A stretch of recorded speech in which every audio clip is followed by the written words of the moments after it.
আমার বিয়ে 4 বছর পার হয়ে গেল, আমি কিন্তু এখনো শ্বশুর বাড়িতে আসিয়া কোনো বিয়ের দাওয়াত পাইনো না। আমি ঠাডা ধরিয়ে আসছি নাকি আমার শ্বশুর বাড়ির লোক ঠাডা ধরিয়ে আসছে সেইটাই বুঝলো না। আমারও যে বিয়ে খাওয়া প্রয়োজন আছে, বিয়ের দাওয়াত পাওয়া প্রয়োজন আছে, মানুষটা বুঝবারে পালো না। আসসালামু আলাইকুম, সবাই কেমন আছেন? 4 বছর পর বিয়ের এখন দাওয়াত পাচ্ছি, তাই আমি সাজিগুজি করিয়ে বিয়ের দাওয়াত খাবার চলে গেছি। তো আমার এলাকাতে বিয়েও, আমার শ্বশুর বাড়ি এলাকাতে বিয়েও যেহেতু আমার খাবার বড় লোক মানুষের বিয়েও বড় লোক স্টাইলে যাবার লাগবে না। তো আমরা সাজিগুজি ঢ্যাং ঢ্যাং ঢ্যাং ঢ্যাং করিয়ে বিয়ে খাবার চলে গেছি সবাই মিলে। আমার বাড়ির মেলার সদস্য তো চলে গেছি।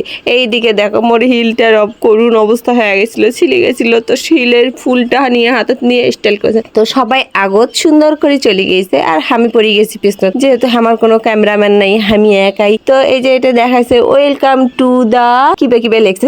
আমি তো ইংলিশ পড়ি পাও না, আমি অশিক্ষিত মানুষ তো যা পড়া। তো এই দেখো কত সুন্দর করে সাজাইছে, বড় লোকের বিয়ে বলে কথা যাইছি খাবার। তো আমরা ঢ্যাং ঢ্যাং ঢ্যাং ঢ্যাং করে সবাই মিলে চলে গেছি উপরে। যাইছি যে আনা দেখেছি উপর কেমন করে সাজাইছি, যেহেতু আমার বাড়ির পাশতে বিয়ে, পুকুরের এপার আর ওপার। আমার পুকুর তো কই না বেড়াচকি, বেড়াচকির এপার আর ওপার। তো আমি দেখেছি এর থেকে ছাদের উপর থেকে আমার বেড়াচকি থেকে বাড়ি কেমন দেখা যাচ্ছে। তো আমার বাড়িটা দেখা যাচ্ছে না, ওই যে 2 তলা দেখা যাচ্ছে ওই পর্যন্ত দেখা যাচ্ছে। তো আমি দেখে দিয়েছি এই দেখো আমার বাড়ি দেখা যাচ্ছে, কি সুন্দর আমার বাড়িটা নয়, আমার ঘাটের পর কি সুন্দর দেখা যাচ্ছে। আর এটি এত বড় একটা কাঁঠাল হয়েছিল, কাঁঠালটা ধরিয়ে না স্টাইল মারতেছিলাম। আর পেছনে মোর সদস্যগুলো আছে, এই মোর যে সদস্য এই দেখো কয়টা সদস্য, এগুলাই অবশ্য আমার ভিডিও টিডিও গুলা সম্পূর্ণ করে দেয়। এদেরকে একটু সাপোর্ট করবেন, এদের ভিডিও গুলা মেনশন করে দিব আমি। আর এটা খাওয়া দাওয়ার জন্য বাইরেতে এসে বসে আসছিলাম, অনেক ভিড় ছিল, অনেক ভিড় ছিল। আর দেখেন আমার হিলের খুবই খারাপ অবস্থা, একটা ফুল উঠে গেছে, একটা ফুল আছে।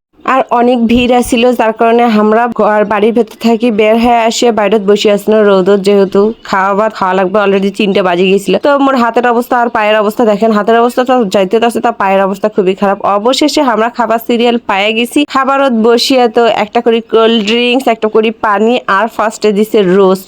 রোস্টটা যা আসছিল না, খুবই টেস্ট আসে। আর খাওয়া দাওয়া করতে তো মজা। আর ছোট বাচ্চা যার আছে তাই তো জানে যে কি রকম বিরক্ত করে। আমার শৈল এবার সে যত বিরক্ত করবে দিছিল। আমার শ্বশুরক ফোন লাগাইছি, বাবা আসেন তো একটু আমার শৈলটাকে নিয়ে যান তো, আমরা খাওয়া দাওয়া করি পাইছি না। আমার শৈলটাকে নিয়ে চলে গেছে। তারপরে এটা দিচ্ছে সর্ষে ইলিশ না সর্ষের মাছ। তো খাওয়া দাওয়া ওকে আমরা পাঠাই দিছি। পাঠাই দেওয়ার পর গরু গোস্ত এসেছে, দই এসেছে, মিষ্টি এসেছে, এত সুন্দর খাওয়া দাওয়া ছিল। যাই হোক সব মিলে এভারেজ মিলে সুন্দর খাওয়া দাওয়া হয়েছে, খুবই পছন্দ হয়েছে। আর সবার শেষে এসেছিল পান। আমি যেহেতু রংপুরের মানুষ ভাই, আমি পান খামো না, আমার এটা না হলে তো চলবেই না। তো বিয়ের দাওয়াত খেয়ে আমরা বাড়ির উদ্দেশ্যে রওনা দিছি। আজকের মতো ভিডিও এইটাই। যার যার ভালো লাগছে অবশ্যই লাইক কমেন্ট আর শেয়ার করে দিবেন। আল্লাহ হাফেজ।